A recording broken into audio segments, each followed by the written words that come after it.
ఇంత అద్భుతంగా నువ్వు పాట పాడి తప్పులు చదవడం అంటావేంటమ్మా? పేరేంటి పాప నీది? పేరు చెప్పలా, పేరు class Nirvi sir, 4th class sir పాప. ఓకే, ఏ స్కూల్? చాలా నేర్చుకుంటున్నాను సార్. వండర్ఫుల్, వెరీ హ్యాపీ తల్లి, గాడ్ బ్లెస్ యూ. అండ్ ఎప్పుడు కూడా ఇట్లాగే ఇంకా ఇంకా ఇంకా ఇంకా ముందుకు వెళ్ళాలి. భవిష్యత్తు లోపల మీరే అంటారు కదా, నేటి బాలలే రేపటి పౌరులు అని చెప్పేసి అది నిలబెట్టాలి. ఎందుకంటే ఇక మీ జనరేషనే, మా జనరేషన్ అయిపోయింది, మీ జనరేషనే ధర్మాన్ని, దేశాన్ని ముందుకు తీసుకెళ్లాలి. సరైనటువంటి సంస్కృతి, సాంప్రదాయాలు ఇవన్నీ కూడా నేర్చుకోవాల్సినటువంటి బాధ్యత మీపైనే ఉందన్నమాట. జై శ్రీకృష్ణ తల్లి, God bless you once again. Sir ఈ పాట కూడా నాకు మా టీచరే నేర్పించింది. Wonderful wonderful wonderful. రాధికా గారికి కంగ్రాచులేషన్స్. మంచి పెంపకం, మంచి పెంపకం రాధికా గారు, మంచి పెంపకం. అంతా మీలాంటి గురువుల వల్లే మ్యామ్. అంటే నేను ఈ క్లాసెస్ జాయిన్ అయ్యాకే నాలో కూడా మార్పు స్టార్ట్ అయింది. చెప్పలేను, కానీ మార్పు అనేది వస్తూ ఉంది, స్టార్ట్ అయింది. చాలా చాలా థ్యాంక్స్ సార్, చాలా థ్యాంక్స్. జై శ్రీకృష్ణ. అంతరాయ తిమిరోపశాంతయే శాంత పావనమచించ వైభవం తం నరం వపుషి కుంజరం ముఖే మన్మహే కిమపి తుందిలం మహః. వసుదేవసుతం దేవం కంసచాణూరమర్ధనం దేవకీ పరమానందం కృష్ణం వందే జగద్గురుం శ్రీకృష్ణం వందే జగద్గురుం. భగవద్బంధువులకు, ఆత్మస్వరూపులకు, సత్యాన్వేషులకు స్వాగతం, సుస్వాగతం. భగవంతుడి గురించి ఎలా తెలుస్తుంది? భగవంతుడి గురించి తెలియడం అనేటటువంటిది చాలా కష్టమైనటువంటి విషయం. ఎందుకంటే భగవంతుడిని ఎవరు చూసిన వాళ్ళు లేరు. చూడనప్పుడు ఎలా గుర్తుపడతాం? అందుకోసమే మనం శృతి గీతల్లో మొదట్లో ఎన్నోసార్లు తెలుసుకున్నాం భగవంతుడు ఎలా ఉంటాడు అని చెప్పేసి. అందరూ వెళ్తే బ్రహ్మదేవుడు చెప్పలేకపోయాడు, ఎవరు చెప్పలేకపోతే చివరికి వేదాల దగ్గరికి వెళ్ళారు. వేదాలని అన్నారు, నువ్వు వర్ణించు, భగవంతుడు ఎలా ఉంటాడో వర్ణించు. అంటే భగవంతుడిని కూడా వర్ణన ద్వారా, భగవంతుడి యొక్క లక్షణాల ద్వారా మాత్రమే తెలుసుకోగలం. ఎందుకంటే భగవంతుడికి ఒక రూపము, ఒక స్థలము, ఒక స్పేస్, టైం, స్పేస్, మెటీరియల్ అనేటటువంటివి మనం భగవంతుడికి లిమిట్ చేయలేము. భగవంతుడు ఇక్కడే ఉన్నాడు, ఈ ఆలయంలోనే ఉన్నాడు, ఈ చోటే ఉన్నాడు అంటే అప్పుడు భగవంతుడు ఒక చోటు నుంచి ఇంకో చోటుకి ఎలా వెళ్తాడు అనేది క్వశ్చన్ వస్తుంది. కాబట్టి భగవంతుడు సర్వాంతర్యామి అంటే ఆ ప్రాబ్లం సాల్వ్ అయిపోతుంది. భగవంతుడు అన్ని చోట్ల ఉన్నాడు, ప్రాబ్లం సాల్వ్ అయిపోయింది. అది నిజము. ఇలా చెయ్యి లేపుతున్నాము అంటే భగవంతుడు చెయ్యి ఒక్క సెకండ్ భగవంతుడు మన నుంచి వెళ్ళిపోతే ఈ శరీరానికి నిలబడే శక్తి ఉందా? ఈ చెవులకు వినపడే శక్తి ఉందా? ముక్కుకు వాసన చూసే శక్తి ఉందా? ఇవేవి కూడా లేవు. కాబట్టి భగవంతుడు ఏం చేశాడు అంటే మనకు అద్భుతమైనటువంటి శక్తులు ఆయన ద్వారా మనకు అందింపజేసి మళ్ళీ మన ద్వారానే పూజలు అందుకుంటూ మళ్ళీ మన ద్వారానే ఆయనను తెలుసుకునేటటువంటి శక్తిని మనకు అందించాడు అనేక లక్షణాల ద్వారా. మళ్ళీ ఈ గ్రంథాలన్నీ ఎవరు రాశారు? ఈ గ్రంథాలన్నీ మళ్ళీ భగవంతుడు ద్వారానే అందుకున్నాం. వేదవ్యాసుడు భగవంతుడు స్వరూపంలో, వచ్చేసారి మళ్ళీ అగస్త్యుడు, అశ్వత్థామ వీళ్ళందరూ మళ్ళీ వేదవ్యాసులలాగా అవతారాలు ఇస్తారు. ప్రతి కల్పం లోపల కూడా ఒక వేదవ్యాసుడు రావాల్సిందే, జ్ఞానాన్ని అందరికీ కూడా అందించవలసిందే. అందుకే మనం చెప్తూ ఉంటాం, గురువుల గురించి చెప్పాలి అంటే సదాశివ సమారంభం అని చెప్పుకుంటాము, లేకపోతే విష్ణుమూర్తిని చెప్పే వాళ్ళైతే నారాయణ సమారంభం అని చెప్పుకుంటాము. అలాగా తప్పకుండా జ్ఞానము మళ్ళీ భగవంతుడి దగ్గర నుంచే రావాల్సి వస్తుంది. నారాయణ సమారంభం, సదాశివ సమారంభం, వ్యాస శంకర మధ్యమం, అస్మదాచార్య పర్యంతం, వందే గురు పరంపరం. సో కాబట్టి ఏంటంటే మనం ఈ గురు పరంపర మొత్తానికి కూడా మనము నమస్కారం చేసుకుంటూ ఉంటాం. ఎందుకోసం అంటే భగవంతుడిని చూపించేది గురువే కాబట్టి. ఆ గురువు వేదవ్యాసుడు. ఆయన మనకు మహోన్నతమైనటువంటి విషయాలన్నింటిలో చెప్పాడు. ప్రతి శ్లోకంలో కూడా మనము విష్ణుమూర్తి రూపంలోనూ, శివుడి రూపంలోనూ, కావలసినటువంటి అవతార రూపంలోనూ, కొన్నిసార్లు వామనుడి రూపంలో తెలుసుకున్నాం, కొన్నిసార్లు నరసింహస్వామి రూపంలో కూడా తెలుసుకున్నాం. సేమ్ విష్ణు సహస్రనామాన్ని మనం ఎన్ని రూపాలలో తెలుసుకున్నాము అంటే భగవంతుడి యొక్క ఏ అవతారమైనా కూడా ఇవే లక్షణాలు ఉంటాయి. ఈ లక్షణాలు లేవు అని చెప్పి చెప్పడానికి లేదు. నరసింహస్వామిని కేవలం మీరు ఉగ్ర లక్షణాలతో చూస్తున్నారు, కానీ నరసింహస్వామిని ఇవాళ చెప్పుకోబోయేటటువంటి సుప్రసాద ప్రసన్నాత్మ అనే దాంట్లో కూడా నరసింహస్వామిని ఉద్దేశించుకొని చెప్పుకోవచ్చు. సుప్రసాద అంటే ఏమిటి? మంచి ప్రసాదము అంటే ఏమిటి? తన భగవంతుడు ప్రసన్నంగా ఉండి మనకు అందమైన, శోభనమైన, ఆరోగ్యకరమైనటువంటి ఫలితాలను ఇచ్చేవాడు. ఇప్పుడు భగవంతుడు ఆయనని ఎలా ఇష్టపడ్డా, ఇది మనం ఇంతకు ముందు చాలాసార్లు చెప్పుకున్నాము. సఖ్యభక్తి, వైరభక్తి అని 2 రకాలు ఉంటాయి. భగవంతుడితో ప్రేమగా ఉంటూ పొందడము అనేది ఒక మార్గం అయితే, భగవంతుడిని ద్వేషిస్తూ పొందడం అనేటటువంటిది ఒక మార్గం.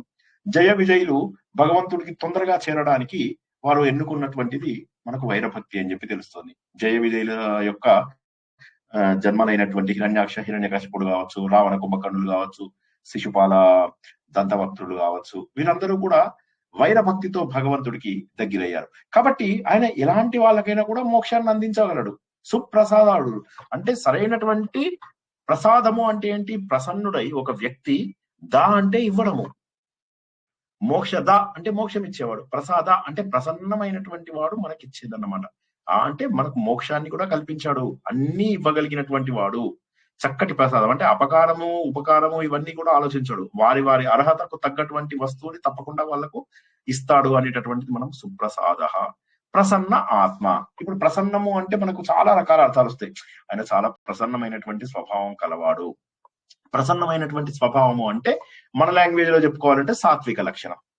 సాత్విక లక్షణం అంటే ఏంటి? ప్రతి వ్యక్తికి కూడా సాత్వికం, రాజసం, తామసం 3 ఉంటాయి.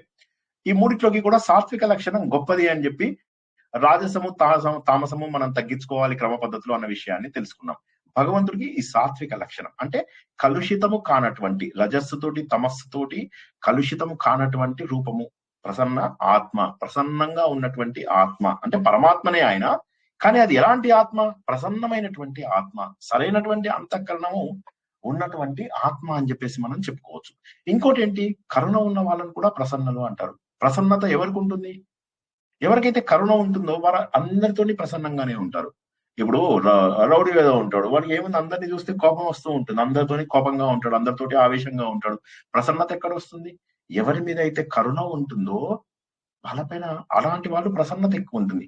కరుణ, దయ, జాలి, అయ్యో వీళ్ళందరూ ఇలా అయిపోతున్నారు. వివేకానంద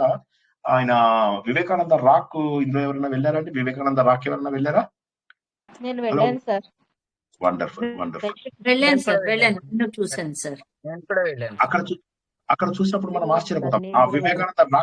ఆ వివేకానంద రాక్ దగ్గర కూర్చుని ఆయన బాధపడ్డట. అయ్యో మా జనాలలో ఉన్నటువంటి అజ్ఞానం ఎప్పటికి పోతుంది, ఎప్పటికి మా అందరిలో ఉన్నటువంటి అమాయకత్వం పోతుంది, అవిద్య ఎప్పటికి పోతుంది, ఎక్కడ చూసినా అమాయకత్వమే, ఎక్కడ చూసినా కూడా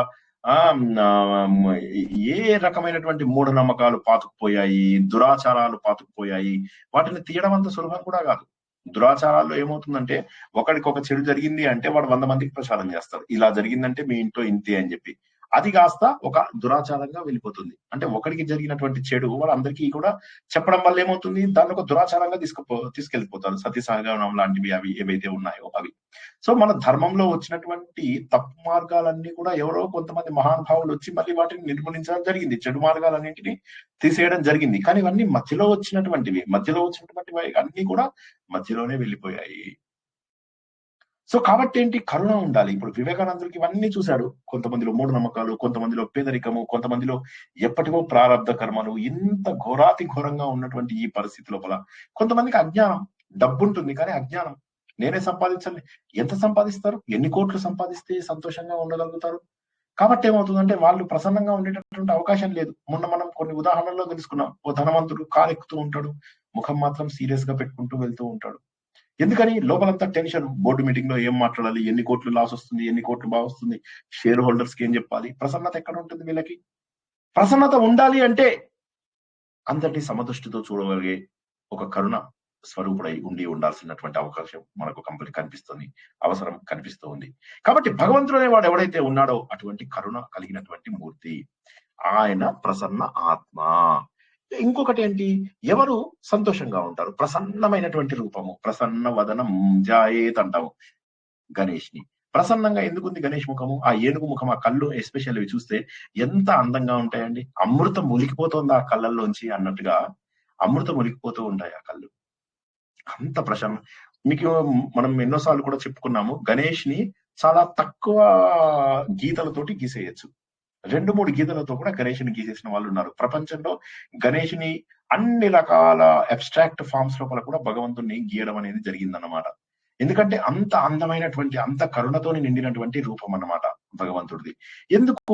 ఎందుకంటే ఇప్పుడు మనకు కూడా కోరికలన్నీ తీరినవాడు ప్రశాంతంగా ఉంటాడు, లేదా కోరికలేమీ లేనివాడు కూడా ప్రశాంతంగా ఉంటాడు. ఈ పాయింట్ ఒకసారి అర్థం కాని వాళ్ళు అడగండి. కోరికలన్నీ తీరితే ప్రశాంతంగా ఉంటాడు, లేదా కోరికలు లేకపోతే ప్రశాంతంగా ఉంటాడు. ఈ పాయింట్ అర్థం కాని వాళ్ళు ఒకసారి అడగండి. ఈ ఒక్క పాయింట్. ఆ తీరిన వాడు ఉండడు కదండి, అసలు కోరికలు తీరడం అనేది ఉండదు. భగవంతుడు అంటే కోరికలు తీరినం అంటే కోరికలు తగ్గించుకుంటూ వెళ్తే మీరు 10 కోరికలే పెట్టుకున్నారు అనుకోండి, ఎందుకు తీరవు? మీరు 100 కోరికలు పెట్టుకుంటే తీరవు. 10 కోరికలే పెట్టుకుని 10 నాకు చేస్తే చాలు. 10 విధాన్య అని ఒక మూవీ వచ్చింది, ఎవరైనా చూసారా? కోరికలు లేనివాడు సంతోషం ఉంటాడు సార్. కోరికలు లేనివాడు సంతోషం ఉంటాడు. ఎస్ అది ప్రసన్నత. సో భగవంతుడికి కోరికలు అనేటటువంటివి ఉండవు. అండ్ ఒక యాంగిల్ అంటే దేవుడు ఏది ఇస్తే అది స్వీకరించడం, అంటే ఇది కావాలని కోరుకోపోవడం, ఏది దేవుడు ఇస్తే అది స్వీకరించడం, అది కోరిక లేనట్టే లెక్క వస్తుంది కదా సార్. ఎక్కువ కోరికలు లేనట్టే వస్తుంది. కోరిక లేనట్టే లెక్క. అటువంటి వాళ్ళ ముఖం ప్రసన్నంగా కూడా ఉంటుంది. కోరికలు ఉన్న వాడికి ఎప్పుడు కూడా ఏమవుతుంది, ఆ కోరిక తీరకపోతే క్రోధంలోకి వెళ్తుందని, క్రోధం స్మృతి భ్రంశం దాకా వెళ్తుంది, బుద్ధి నాశనం దాకా వెళ్తుంది అని మనం తెలుసుకున్నాం. కాబట్టి కోరికలు తీరిపోయినటువంటి వ్యక్తి ప్రసన్నంగా ఉంటాడు. సో భగవంతుడు ఎలా ఉంటాడు? ఆ కోరికలన్నీ తీరిపోయినటువంటి వ్యక్తి అయి ఉండాలి, లేదా అసలు కోరికలేవి లేనటువంటి వ్యక్తి అయి ఉండాలి. అటువంటి వాడు ప్రసన్నాత్మ. ఒక చిన్న ప్రసన్నాత్మకు ఎంత వివరణ ఇచ్చుకున్నామో చూడండి. అంతఃకరణాలు శుద్ధి అయ్యి రజస్సు తమస్సు ఏవైతే ఇంపాక్ట్ చేయవో ఆ మహానుభావుని మనము భగవంతుడు అని చెప్పేసి, సాత్వికంగా ఉన్నటువంటి ప్రసన్నాత్మ అని చెప్పేసి చెప్పుకున్నాం. ఇంకోటి ఏం చెప్పుకున్నాము? అందరినీ కరుణతో చూసినప్పుడు వాళ్ళ లోపలికి బాధ ఏమేస్తుంది? ఎవరి మీద కోపం ఎందుకు వస్తుంది? ఎవరి మీద ద్వేషం ఎందుకు వస్తుంది? అందరిని చూసి అయ్యో పాపం అనుకున్నారు అనుకోండి, మీరు చూసినట్లయితే అందరిలో కూడా అజ్ఞానం ఉంటుంది. అజ్ఞానాన్ని చూసి మనం బాధపడాలి. వారిని మనము హేళన చేయకూడదు, వాళ్ళని తక్కువ చేయకూడదు. అజ్ఞానంలో ఉన్న ప్రతి ఒక్కరిని కూడా మనము ప్రేమించడం అనేటటువంటిది నేర్చుకోవాలి. అజ్ఞానంలో ఉన్న వాళ్ళందరినీ కూడా జ్ఞాన మార్గంలోకి తీసుకెళ్లేటటువంటి స్థాయి ఉండాలి. భగవంతుడు ఆ స్థాయి. అందుకే భగవంతుడే గొప్ప గురువు కూడాను. మనకు హయగ్రీవ రూపం లోపల, దక్షిణామూర్తి రూపం లోపల, కపిలుడు రూపం లోపల, దత్తాత్రేయ స్వామి రూపం లోపల, ప్రతి యుగంలో కూడా ఒక మహానుభావుడైనటువంటి గురువు రావడం అనేది జరిగింది. ప్రతి యుగంలో కపిలుడు, దత్తాత్రేయుడు కృతయుగంలో వచ్చారు. త్రేతాయుగం వచ్చేసరికి దత్తాత్రేయుడు వచ్చాడు. ద్వాపర యుగం వచ్చేసరికి వేదవ్యాసుడు వచ్చాడు. కలియుగం వచ్చేసరికి శంకరాచార్య, రామానుజుడు, మధ్వాచార్యుడు, ఇటువంటి మహానుభావులైనటువంటి గురువులు. సో ప్రతి యుగానికి కూడా కొంతమంది గురువులు మనకు రావడం అనేది చూస్తూ ఉన్నాం అన్నమాట. వీళ్ళంతా కూడా ప్రసన్నంగా మన జీవితాల లోపల ఆనందాన్ని నింపుతూ ఉంటారు. కాబట్టి భగవంతుడే ఈ గురువుల రూపం లోపల మనకు కనిపిస్తూ ఉంటాడు. మనుష్య రూపంలోనే వస్తూ ఉంటాడు భగవంతుడు, ఎందుకంటే భగవంతుడికి రూపం లేదు. సో కాబట్టి అటువంటి ప్రసన్నమైనటువంటి ఆత్మ ఎవరు అంటే భగవంతుడు అని చాలా అద్భుతమైనటువంటి ఇక్కడ వివరణ తెలుసుకున్నాం. తర్వాత దృక్ అంటే ధరించడము అని చెప్పేసి, ఈ ప్రపంచమంతా కూడా ఆక్రమించి ధరించి ఉన్నటువంటి వాడు భగవంతుడే. దీన్ని మనం ఎక్కడ తెలుసుకున్నాము? భగవంతుడు సహస్ర శీర్ష పురుష సహస్రాక్ష అన్నప్పుడు మనం ఏం తెలుసుకున్నాం? పురుష సూక్తంలో ఈ ప్రపంచమంతా కూడా భగవంతుడే సృష్టి చేసి ఈ ప్రపంచమంతా తానే అయి ఉన్నాడు. ఆ విషయాన్ని అర్జునుడికి చెప్తే అర్జునుడు ఆశ్చర్యపోయాడు. అది నిజమా? నాకైతే చూపించిన రూపాన్ని. అందుకని అప్పుడు భగవంతుడు ఆయనకి విశ్వరూపాన్ని చూపించడం మనం నేర్చుకున్నాం. కాబట్టి విశ్వమంతా ధరించిన వాడు భగవంతుడు. దీన్ని మనం భగవద్గీతలో కథ రూపంలో కూడా తెలుసుకున్నాం. సో గుర్తుంచుకోండి, విష్ణు సహస్రనామం అనేటటువంటిది ఏదైతే ఉందో ఇందులో ఉన్నవి అన్ని, భగవద్గీత కావచ్చు, భాగవతం కావచ్చు, మన పురాణాలు కావచ్చు, వేదాలలో కావచ్చు, వాటిలో ఏవైతే నిర్దేశించినటువంటి భగవంతుడి లక్షణాలు ఉన్నాయో అవన్నీ ఇక్కడ మనకు తెలిసిపోతాయి. భగవంతుడు ఇలా ఉంటాడు అని చెప్పడానికి 3 ముక్కల్లో చెప్తాం. కానీ ఆ 3 ముక్కలు కాకుండా ప్రతి డీటెయిల్డ్ లెవెల్ కి వెళ్ళి చెప్పేవి సహస్రనామాలు. ఎన్నో, సహస్రం అంటే ఎన్నో. మనం ఇక్కడ ప్రస్తుతానికి 1000కి లిమిట్ చేసుకున్నాం. కానీ సహస్రం అంటే వేలాది అని అర్థం అనమాట. వేలాది అంటే అనంతమైనటువంటి నామాలు కలిగి ఉన్నవాడు. ప్రతి లక్షణము కూడా భగవంతుడిదే. ఇక్కడ మనం తెలుసుకున్న దాంట్లో మొదట్లో ఏం తెలుసుకున్నాము? భగవంతుడు అందరికీ కూడా సరైనటువంటి ప్రసాదాన్ని అందిస్తాడు, సరైనటువంటి ఫలితాలను అందరికీ ఇస్తాడు అని చెప్పేసి సుప్రసాదాలు. ప్రసన్నాత్మలో ఏం తెలుసుకున్నాం? ప్రసన్నంగా ఉంటాడు ఆయన. అంటే సాత్విక గుణంతోనే ఉండుంటాడు, కరుణ కలిగి ఉంటాడు, కోరికలేమీ లేనటువంటి రూపం ఆయనది. అది మనము ప్రసన్నాత్మలో తెలుసుకున్నాం. విశ్వదృక్లో ఏం తెలుసుకున్నాం? ప్రపంచమంతా ఆయన ధరించాడు. ఇది మనం ఎన్నో సార్లు ఎన్నో రిఫరెన్సెస్ లో తెలుసుకున్నాం. భాగవతం చదువుకున్నప్పుడు తెలుసుకున్నాం, మొన్న మనం కైవల్యాకృతిలో తెలుసుకున్నాము. ఆ తర్వాత ఎన్నో మనం తెలుసుకున్న ప్రతి ప్రవచనంలో దాదాపుగా ఈ ప్రపంచమంతా కూడా భగవంతుడే ఉన్నాడు అనే విషయాన్ని మనం తెలుస్తున్నాడు. కాబట్టి విశ్వాన్నంతా ధరించినటువంటి వాడు ఎవరైతే ఉన్నాడో ఆయన విశ్వదృక్. తర్వాత విశ్వ భుక్. విశ్వ భుక్ అంటే భుక్తి. భుక్తి అంటే ప్రపంచం అంతా తినేసేవాడు. తినేయడం అంటే ఏమిటి? తినేయడం అంటే చాలా అర్థాలు ఉన్నాయి. ఒకటేమో ప్రళయ రూపం అని కూడా అనుకోవచ్చు మనం. వీరందరినీ కూడా ప్రళయంలో తనలోకి తీసేసుకుంటాడు అని ఒక అర్థము. ఇంకో అర్థం ఏంటంటే భుక్తి అంటే పాలించేవాడు అని కూడా ఉంటుంది అనమాట. అంటే పరిపాలించేవాడు అని చెప్పి కూడా ఉంటుంది. ఇది సుమారుగా మనకు ఈశ్వరుడు అంటే అందరినీ పరిపాలించేటటువంటి వాడు అనేటటువంటి అర్థానికి సమానమైనటువంటి అర్థము. అంటే విశ్వధృక్ ఆయనే, విశ్వభుక్ ఆయనే. అంటే ఈ విశ్వమంతా వ్యాపించి ఉన్నటువంటిది భగవంతుడే. విశ్వంలో ఉన్న వాళ్ళందరినీ పోషించేది, వారందరినీ తనలో కలుపుకునేది. అంటే సృష్టి స్థితి లయ, వారికి కావలసిన వస్తువులు అన్ని ఇచ్చేది భగవంతుడే అని ఈ 2 నామముల ద్వారా మనం తెలుసుకుంటున్నాం.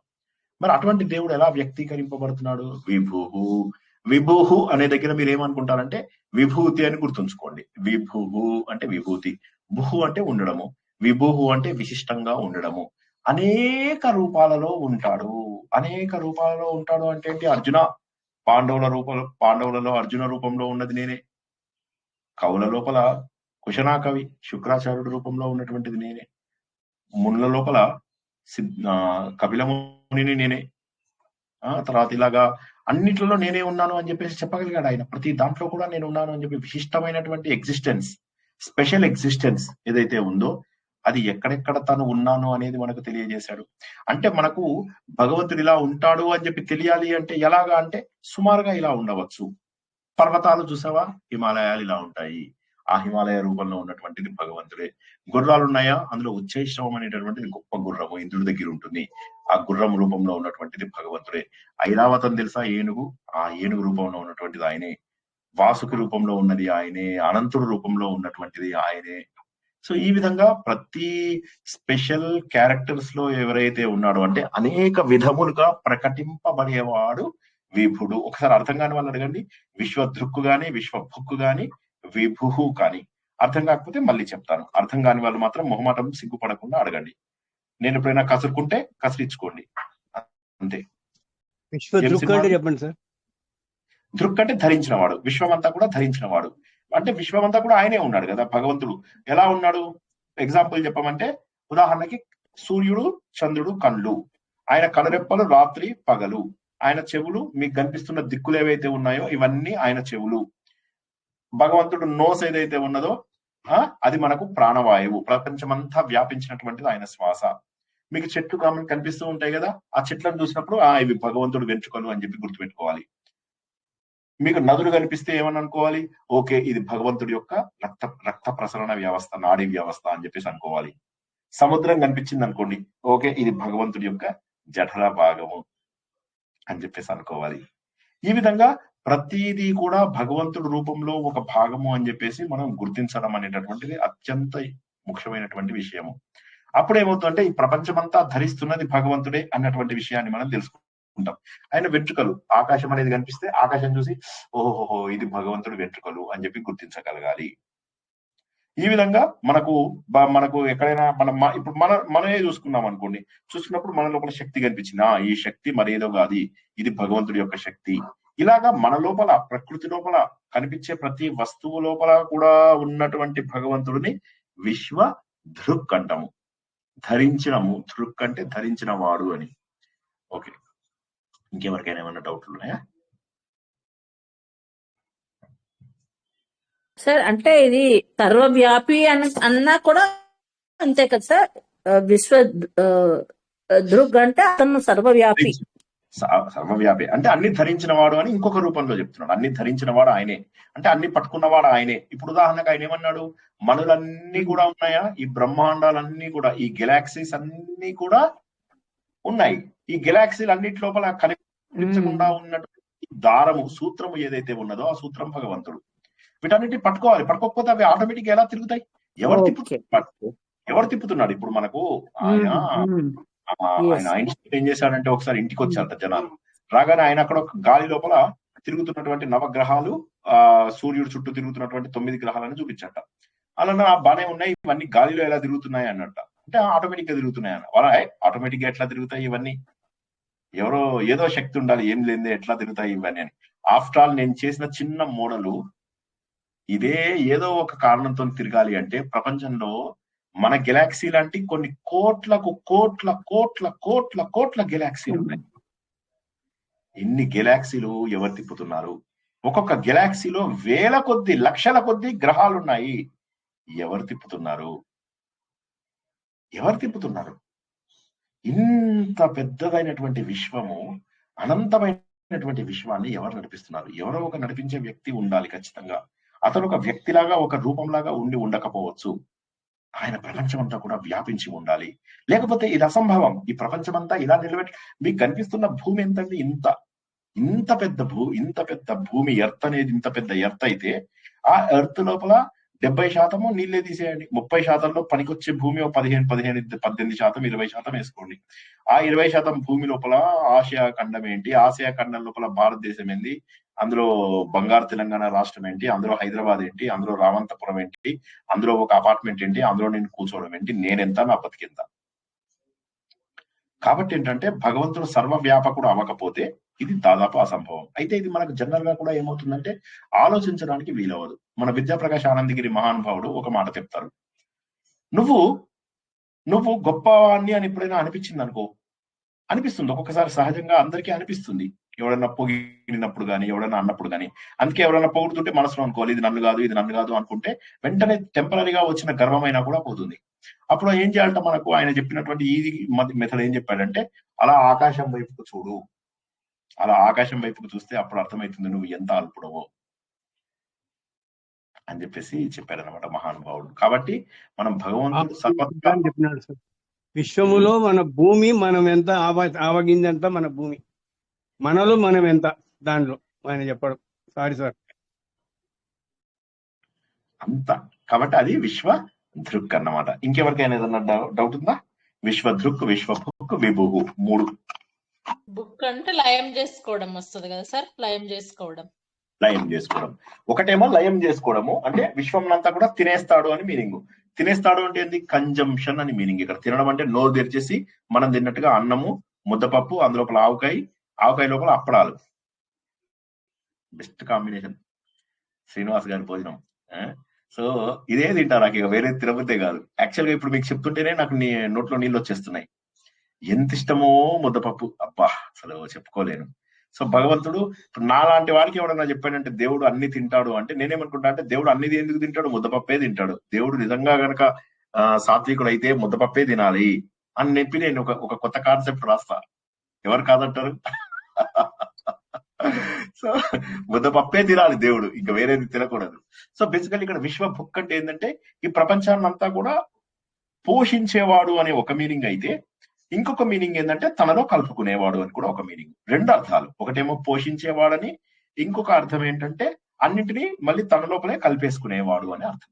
కాబట్టి మీరు అన్నది కరెక్టే. మీరు అన్నది ఒక అర్థము, 2వ అర్థం పాలించేవాడని. సో 2 అర్థాలు కూడా కరెక్టే. మీకు అయిన అవగాహన కూడా కరెక్టే. జై శ్రీకృష్ణ. ఇంకా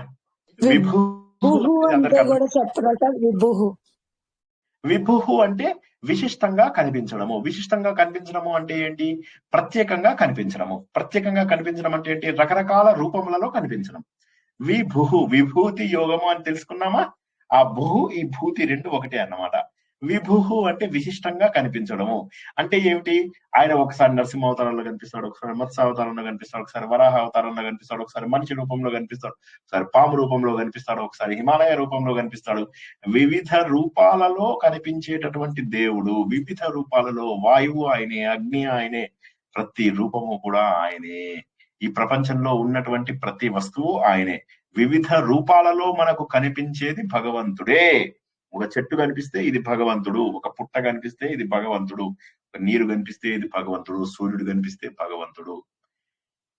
జై శ్రీకృష్ణ. అది విభుహు. భగవంతుని చూడాలన్నమాట అండి. అది కరెక్ట్. అది that is the ultimate goal. మనము అందుకే నేను మీ అందరికీ చాలా సార్లు చెప్పాను, మళ్ళీ ఒక్కసారి, ఎందుకైనా మంచి మాటలు ఎన్నిసార్లు చెప్పినా తప్పలేదు. కాబట్టి ఎవరిని ద్వేషించకండి. మొట్టమొదటి మాట ఇది. నేను సార్ ఎందుకు సార్ ఇలా చెప్తున్నారు అని మాత్రం అడగకండి ప్లీజ్. మనకి ఎవరి మీద కోపం రావచ్చు, రాకూడదని నేను అనను, కానీ కోపాన్ని క్రోధంగాను ద్వేషంగాను పెంచకండి దయచేసి. ఏమవుతుంది దానివల్ల? ఒకటేమో మీరు పాడైపోతారు ఫస్ట్, నంబర్ 1. నంబర్ 2 ఏమైతుందంటే మీరు అవతల వాళ్ళతో రేపు మాట్లాడితే ఇవాళ మీరు మాట్లాడిన చెడుని వెనక్కి తీసుకోగలరా? ఒకసారి చూసుకోండి. తీసుకోలేరు. మూడోది ఏంటి? ఒకరిని ఎలా ద్వేషిస్తారు? అందరిలో దేవుడు ఉన్నాడు అని చెప్పి తెలిసిన తర్వాత ఎలా ద్వేషిస్తారు? ద్వేషించరు. కాబట్టి ఏం చేయాలి? దూరంగా ఉండండి. వీలైనంత వరకు దూరంగా ఉంటాం. దీనికి నేను ఒక ఉదాహరణ చెప్పాను, అందరికీ జ్ఞాపకం ఉండే ఉంటుంది.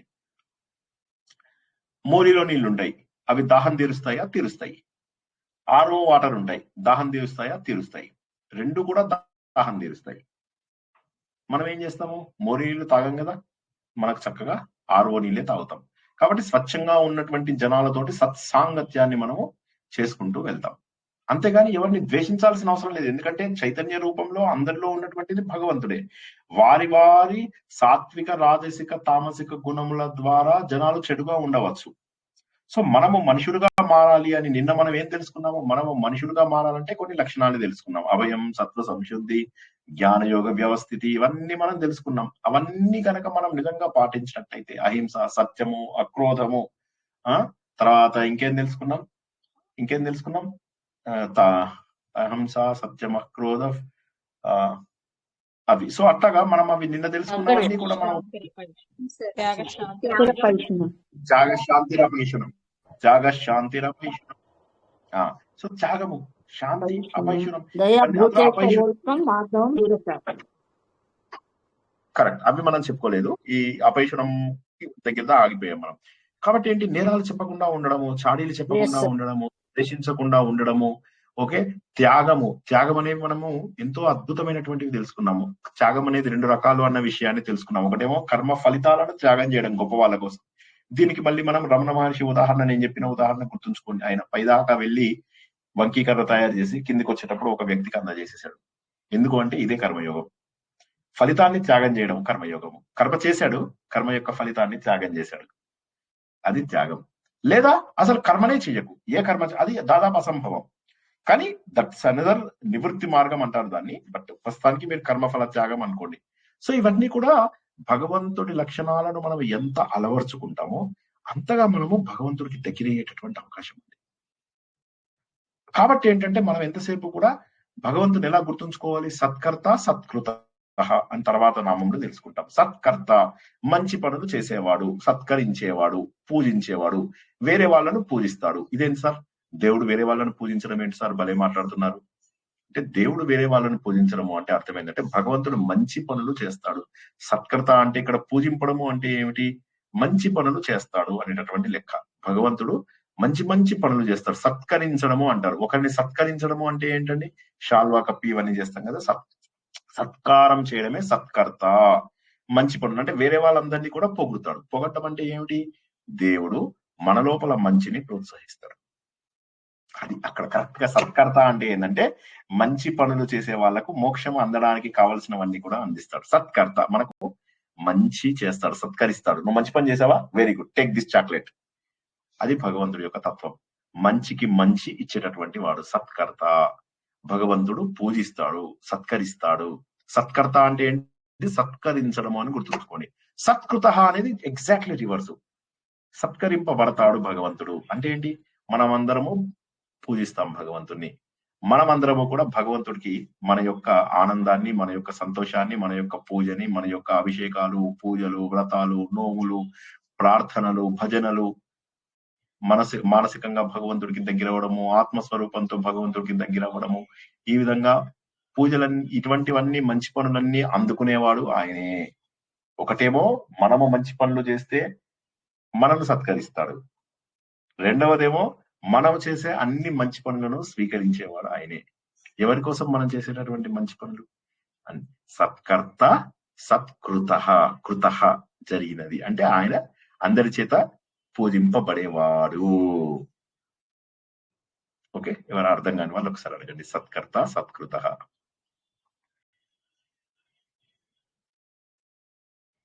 అర్థమైందా అందరికి? సత్కృత క్లియర్ గా లేదు సార్. సత్కృత అంటే ఏంటి? సత్కృత ఒకసారి చెప్పండి సార్. మళ్ళీ అంటే మనం చేసిన మంచి కార్యాలని మన చేసిన మంచి కార్యాలని దేవుడు స్వీకరిస్తాడు అంటే మనం చేసిన పూజ అందుకుంటాడు నా అర్థం. అదే చెప్పారా సార్? అదే చెప్పాను. అంటే మంచి పనులు చేసే వాళ్ళని ప్రోత్సహిస్తాడు, మంచి పనులు అందరూ తనకు చేసేలాగా చేసుకుంటాడు. అంటే మనం చేసే పూజలు, వ్రతాలు, నోములు ఇవన్నీ కూడా ఎవరికి చెందుతాయి? భగవంతుడికే చెందుతాయి. ఆకాశాత్ పతితంతోయం యదా గచ్చతి సాగరం సర్వదేవ నమస్కారం కేశవం ప్రతిగచ్చతి. భగవంతుడికే చెందుతాయి అన్ని కూడా. కాబట్టి సత్కృత పూజింపబడేవాడు, పూజించేవాడు, పూజింపబడేవాడు రెండు కూడా భగవంతుడే. మనం అక్కడ కూడా తెలుసుకున్నాం బ్రాజిష్ణుడు భోజనం భోక్త అని చెప్పి తెలుసుకున్నాం. బ్రాజిష్ణువు సరే పక్కన పెట్టేయండి. భోజనము భోక్త. భోజనం అంటే ప్రకృతి రూపంలో మనకు అందేవాడు, భోజన రూపంలో.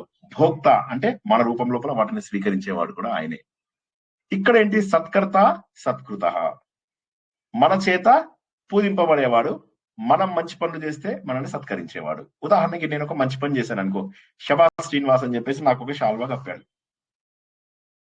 శాల్వా కప్పడం అంటే శాల్వా కప్పడు, యాజ్ ఇట్ ఈస్ గా శాల్వా కప్పడు.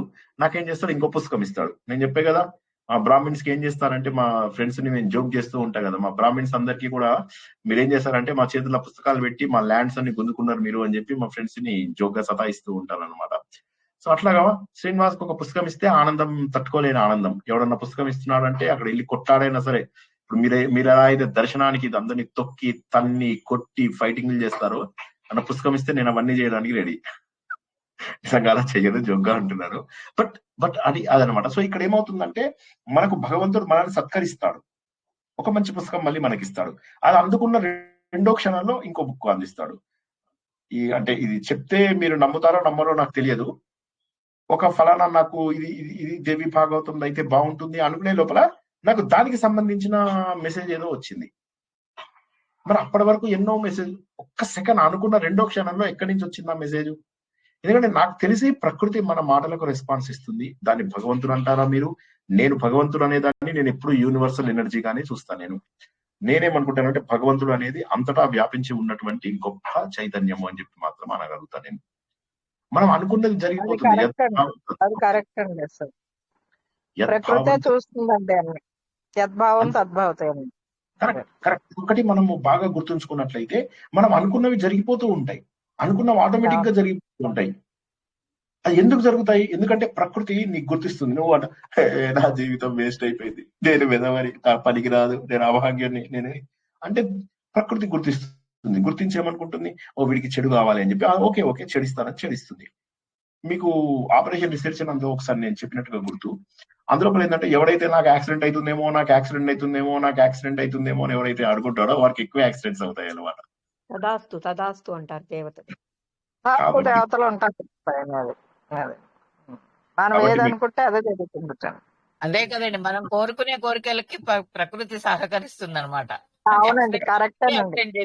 ఎప్పుడు అందుకే మంచే కోరుకోవాలండి, చెడు ఎప్పుడు కోరుకోకూడదండి. మంచిని కోరుకోవడం అనేది కాదు, ఇక్కడ అనుకోవాలి. ఎప్పుడు మంచిగా అనుకోవాలి. దేవుడా మంచిదే. నేను మీకు చాలా సార్లు చెప్పాను, నాకు కమల్ హాసన్ మూవీస్ 4 మూవీస్ చాలా ఇష్టం అని చెప్పాను మీకు. బహుశా అందరికి గుర్తే ఉంటుంది, కామెడీ మూవీస్. అందులోపల తెనాలి, పంచతంత్రం, మైకేల్ మదన కామరాజు, ఇంకోటి ఏంటబ్బా, ముంబై ఎక్స్ప్రెస్. ఈ 4 కామెడీ మూవీస్ నాకు కమల్ హాసన్ చాలా ఇష్టం. ఎన్నిసార్లు చూసానో లెక్కలేదు. ఇందులో ఇంకా బాగా ఇష్టమైనటువంటి మూవీ తెనాలి. తెనాలిలో ఏది నెగటివ్ గా అయినా కూడా ఆయన డాక్టర్ని, ఆ డాక్టర్ దేవుడు. ఇది ఎందుకు చేశాడో తెలుసా? నాలో భయాన్ని, ఏది జరిగినా అంతే, ఇది నాకు కోసమే చేశాడు డాక్టర్ అని చెప్పి నమ్ముతాడు. ఏ విధంగానైతే కమల్ హాసన్ ఆ సినిమా లోపల డాక్టర్ ని ప్రతి తనకు అనుకూలంగా లేని సిచ్యువేషన్ ని కూడా అతను డాక్టర్ నా కోసం ఇచ్చాడు అనుకుంటాడు. తనని బాంబులు పెట్టి కట్టేసేసి అర్ధరాత్రి చీకట్లో ఒక దగ్గర పెడతాడు కమల్ హాసన్ ని. పెడితే కమల్ హాసన్ నిద్రలేచి చూస్తాడు, డాక్టర్ నువ్వు మామూలు మనిషివి కాదు, నువ్వు దేవుడివి. నా లోపల భయం పోగొట్టడం కోసం అని చెప్పి నాకు బాంబులు పెట్టి చీకటి లోపల నన్ను పెట్టావా, thank you very much doctor అని చెప్పి అవన్నీ కష్టపడి విప్పుకుంటాడు. కట్లు విప్పుకుని ధైర్యంగా మళ్ళీ వెనక్కి వెళ్తాడు. అంటే దీన్ని బట్టి ఏమర్థమైంది? ఏది జరిగినా పాజిటివ్ గా ఉన్న వాడికి పాజిటివే జరుగుతుంది. కాబట్టి దుఃఖాన్ని, చెడ్డ ఆలోచనలను మీరు కనుక దగ్గరికి రానిస్తే మీరు శ్రీనివాస్కు స్టూడెంట్స్ కు కాదు, నాకు హ్యాపీ టీచర్స్ డే చెప్పకపోయినా పర్వాలేదు, కానీ మీరు దుఃఖాన్ని కనుక దగ్గరికి రానిస్తే నా ప్రవచనాలని మీరు గంగలో పోస్తే మంచిదే, ఏదో పోసినట్టే లెక్క. గుర్తుంచుకోండి, ఒక్క మాట గుర్తుంచుకోండి, దుఃఖం తెచ్చుకోవద్దు ప్లీజ్. నేను మీకోసం చెప్తున్నాను, ఈ ఒక్క మాట గుర్తుంచుకొని నాకు ప్రామిస్ చేయాలి. ఈ రోజు మీరు అందరూ చేసే ప్రామిస్ ఏంటంటే దుఃఖం రాకుండా కాపాడుకుంటాం. దుఃఖం వచ్చినా వెంటనే దాన్ని ఇది భగవంతుడు నాకు ఎందుకు ఇచ్చాడో తెలియదు, ఇది నా మంచి కోసమే ఇచ్చాడు. అండ్ ఇంకొక మాట చెప్తాను, ఏమనుకోవద్దు, భగవంతుడు ఏది ఇచ్చినా మన మంచికే ఇస్తాడు. ఇది జస్ట్ నమ్మండి. నేను ఎంత గట్టిగా చెప్తున్నానంటే ఇది ఇది ఏ దీంట్లో మీరు ఏ గ్రంథము చదవక్కర్లే, దీనికి ఏది చదవక్కర్లే. ఒకటే గుర్తుంచుకోండి, మన కర్మ ఫలాలు మనం అనుభవిస్తున్నాం. కాబట్టి భగవంతుడు ఏం చేస్తాడంటే ప్లాన్డ్ గా ఒక సిస్టమేటిక్ పద్ధతి లోపల మన కర్మలు పోయేలాగా చేస్తాడు. కష్టం వచ్చినా మంచిదే, సుఖం వచ్చినా మంచిదే. అమ్మ తల్లి ఏం చేస్తుంది, మంచి పని చేసినప్పుడు చాక్లెట్ ఇస్తుంది, చెడ్డ పని చేసినప్పుడు కొడుతుంది. వైఫ్ ఏం చేస్తుంది, అవి వద్దులే, మళ్ళా ఆ యాంగిల్లో వెళ్తే మళ్ళా ఇన్ని దెయ్యాల మధ్య అది చెప్తే కష్టం. సో కాబట్టి ఏమైతుంది, ఇక్కడ మనం గుర్తుంచుకోవాల్సిన విషయం ఏంటంటే ఏ విధంగానైతే తల్లి పిల్లలని పోషిస్తుందో అదే విధంగా భగవంతుడు మనందరినీ పోషిస్తాడు. ప్రపంచంలో కుపుత్రో భవతి కుమాతో నభవతి, ఇదందరూ విన్నదే కదా. కాబట్టి గుర్తుంచుకోండి, భగవంతుడు ఎప్పుడు తప్పు చేయడు. మళ్ళా చెప్తున్నాను, న్యాయ అని మొన్న మనం అదే సార్, అదే గుర్తొచ్చింది సార్. ఇప్పుడు న్యాయ అన్నారు కదా, ప్రతి ఒక్కళ్ళకి న్యాయమే జరుగుతుంది ఆయన పాలనలో. ఏ చిన్న ఇబ్బంది వచ్చినా అదే అనిపిస్తుంది సార్. కరెక్ట్. ఒకటే గుర్తుంచుకోండి, భగవంతుడు పంచాయతీ లోపల ఎప్పుడూ కూడా భగవంతుడు పంచాయతీ లోపల తప్పు జరగదు. భగవంతుడు ఎప్పుడు న్యాయమే చేస్తాడు, ఎప్పుడు సరైన పని. ఇదొక్కటే పాయింట్ గుర్తుంచుకోండి. ఎంత కష్టం వచ్చినా సరే కొద్దిసేపు బాధపడ్డా 10 నిమిషాల్లో రికవర్ అవ్వండి. ఒక కష్టం ఏది కూడా మీకు 2 రోజులు 3 రోజులు ఉండదు. ఒక కష్టం యొక్క కొన్ని వదిలేసేయండి, కొన్ని బాధలు వదిలేయండి. ఎక్కువ బాధలు మనకు మొదటి రోజులో ఉన్నంత బాధ రెండో రోజు ఉండదు, రెండో రోజు ఉన్నంత బాధ మూడో రోజు ఉండదు. కాబట్టి అదే సమస్య, కానీ ఎక్కువ రోజులు ఎందుకు లేదు? ఎందుకంటే సమస్య కంటే కూడా మన జీవితం గొప్పది. విష్ణుమూర్తి అదే చెప్తున్నాడు, నువ్వు ఎట్టి పరిస్థితుల్లో ఏడవకు, నేనే భోజనము, నేనే భోక్త, నువ్వేవాడు ఈ మధ్య లోపల, నేనే విశ్వదృక్, నేనే విశ్వభుక్, విశ్వమంతా ఆక్రమించి ఉన్నది నేనే. ఇక అలాంటప్పుడు నువ్వు వేరు ఎలా అవుతావు దేవుడికి గుర్తుంచుకో. భగవంతుడు అన్ని చోట్ల ఉన్నప్పుడు నువ్వు భగవంతుడికి వేరుగా ఎలా అవుతావు? అటువంటిప్పుడు భగవంతుడు సచ్చిదానంద స్వరూపమైనప్పుడు నువ్వేం కావాలి చెప్పండి? సచ్చిదానంద స్వరూపం కావాలి, ఆనంద స్వరూపం. ఇంకా మీరందరూ కూడా ఇవాళ ప్రామిస్ చేయాలి ఏంటంటే ఇంక మళ్ళీ ఎప్పుడు ఏడవం సార్ జీవితంలో. అంటే ఏడుపు కూడా ఎలా రావాలి? కేవలం ఆనంద బాష్పాలు మాత్రమే రావాలి. గుండె లోతుల్లోంచి సంతోషం తన్నుకుంటూ రావాలి. అప్పుడు భగవంతుడిని చూస్తే వచ్చేటటువంటి ఆనందం రావాలి. చిత్తూరు నాగయ్య సినిమాల లోపల ఎలా అయితే చూపిస్తాడో ఆ రేంజ్ లోపల కళ్ళ నుంచి నీళ్లు రావాలి. ఎవరు మీరు ఒకసారి గుర్తుంచుకోండి, ఆ లలిత కళారాధనలో పాట లోపల ఏమంటాడు, ఏం ఆశించి మత్త కోకిల అంతగా బాగా పాడుతుంది, ఏ నిధి ఆశించి పోతన భాగవత సుధా రాశాడు. అవధి లేని ప్రతి అనుభూతికి, అవధి లేని ప్రతి అనుభూతికి ఆత్మానందమే పరమార్థం. ఆత్మానందమే అంతే. ఎందుకు రాశారు? ఇప్పుడు ఆ కోకిల అంత అందమైన పాటలు ఎలా పాడుతుంది? ఆయన ఎందుకు రాశాడు భాగవత సుధ? గమ్మత్ ఏం తెలుసా, అది ప్రింటింగ్ కూడా ఇవ్వలేదు ఆయన, ఎవరు ఇచ్చారు. ఆ తర్వాత 2 తరాలు 3 తరాల తర్వాత బయటకు వచ్చింది ఆ బుక్. ఎవరు అందులో ఏముందో కూడా తెలియదు జనాలకి. జస్ట్ దేవుడికి రాశాడు, దేవుడికి ఇచ్చాడు అంతే. ఏం ఆశించాడు ఆయన ఒకసారి ఆలోచించండి. కాబట్టి నేనేమంటానంటే మీకు భగవంతుడికి మధ్య ఒకటే కనెక్షన్, అది గుర్తుంచుకోండి, అది ప్రేమ. ప్రకృతి శక్తులను ప్రేమించండి. ఎట్టి పరిస్థితులలో కూడా ఏడవాల్సిన అవసరం లేదు. పోతున్నది ఇల్లు కూల్చేశారు, మీకేమన్నా ఎవడన్నా ఇల్లు కూల్చాడా? గుర్తుంచుకోండి, ఎంత బాధలు పెట్టినా ఏమీ భయపడలేదు ఆయన. అన్నమయ్య అన్ని తన్నులు తిన్నాడు, అన్ని దెబ్బలు తిన్నాడు. 2 భార్యలు కూడా గోల చేస్తున్నారు, మా నగలో అని. అన్ని వదిలేశాడు, సర్వస్వము వదిలేసి వెళ్ళిపోయాడు. బాహుబలి సినిమా లోపల అతను నగలు వదిలేసి దండాలయ్య అనగానే అందరం కన్నీరు కాలుస్తాం. కానీ మనం అది ఎందుకు చేయడానికి సిద్ధంగా లేము? ప్రపంచంలో అన్ని వస్తువులు ఇక్కడ వదిలేసి వెళ్ళిపోవలసిన వాళ్ళమే కదా. ఏ వస్తువుని ఇక్కడి నుంచి పైకి పట్టుకెళ్ళలేమో అని తెలిసినప్పుడు ఎందుకు వీటిపైన మోహం పెంచుకోవడము? అన్నిటికంటే మోహం పెంచుకోవాల్సినది కేవలం భగవంతుడి మీద మాత్రమే. నిజమైనటువంటి ప్రేమ రావాల్సినటువంటిది భగవంతుడి మీద మాత్రమే. సత్కృతః. ఎందుకోసము? బికాజ్ ఈజ్ సాధువు. సాధువు ఎవరు? సాధు న్యాయమైనటువంటి ప్రవృత్తి ఉన్నటువంటి వాడే సాధువు. భగవంతుడు పంచాయతీ లోపల తప్పు అనేటటువంటి మాట లేదు. అన్ని సాధించగలిగేటటువంటి వాడే భగవంతుడు. ఆయనకి ఇక సాధించవలసినటువంటిది ఏది ఉండదు భగవంతుడికి. అటువంటి వాడు కూడా సాధు, అన్ని సాధించగలిగాడు భగవంతుడు. భగవంతుడు చేద్దామను అటువంటి భగవంతుడిని మీరు నాకు మంచి చేయలేదు అంటే ఎట్లాగా? అన్ని సాధించాడు భగవంతుడు. తను చేద్దామనుకున్న ప్రతి పని చేశాడు. ఎందుకు చేశాడు? మన కోసం చేశాడు. సాధు స్వభావం ఉన్నటువంటి భగవంతుడు అన్ని సాధించాడు, అన్నింటినీ సాధించాడు. అటువంటి మహానుభావుడైనటువంటి వాడు సాధు. తర్వాత నామం తీసుకున్నట్టయితే జహ్నుహు. జహ్నుహు అంటే ఏంటంటే ప్రళయకాలం లోపల దాచేయడం. ప్రళయకాలం లోపల ఎవరికి కనిపించకుండా దాచేవాడు. అంటే ప్రళయకాలం లోపల తన లోపలికి తీసుకెళ్లిపోతూ ఉంటాడు అనమాట. ఎందుకు తీసుకెళ్తాడు ప్రళయకాలం లోపల తనని? ఎందుకంటే మనకు ఆ సమయం లోపల ఏమీ తెలియదు కాబట్టి ఏం చేస్తాడు? మనందరినీ కూడా ఒక గమ్యానికి చేర్చాలి. ఒక గమ్యానికి అంటే సంహరించి. జహ్నుహు అంటే కప్పెట్టేవాడు, కనిపించకుండా చేసేవాడు, సంహరించేవాడు, ఇటువంటివన్నీ కూడా ఒక దగ్గరికి చేర్చేవాడు అనేటటువంటిది కూడా వస్తుంది. సో ఇక్కడ మనం జహ్నుహు అనేది మెయిన్. మనం ఆ మహర్షి గురించి కూడా తెలుసుకున్నాం కదా. ఇది గంగా ప్రయాణం గురించి మనం తెలుసుకున్న రోజు నాడు జహ్ను మహర్షి ఆ మొత్తం నీళ్ళని తాగేశాడని, తర్వాత ఆ నీళ్ళని తన చెవులోంచి వదిలేశాడని, దానికే గంగకు జాహ్నవి అని పేరు వచ్చిందని మనం గంగా ప్రయాణంలో తెలుసుకున్నాం. మహాభారతంలో, సంపూర్ణ మహాభారతంలో తెలుసుకున్నాం. ఆ జహ్నుహు అంటే ఏంటంటే చేర్చేవాడు. ప్రళయ సమయంలో అందరినీ కూడా తన లోపలికి చేర్చుకునేవాడు, తన లోపల తీసుకునేవాడు. దుష్టులందరినీ సంహరించేవాడు, నిర్మూలించేవాడు అని కూడా. అంటే చెడుని నిర్మూలించేవాడు, మంచిని తన లోపలికి తీసుకునేవాడు, అందరినీ కూడా తన లోపలికి తీసుకునేవాడు, తన భక్తులను పరమపదానికి కూడా చేర్చేవాడు అని ఒక మీనింగ్. ఒకసారి సాధుహు జహ్నుహు అర్థం కాని వాళ్ళు చెప్తారా? ఇంకొక 3 నిమిషాల్లో కంప్లీట్ చేసుకుందాం.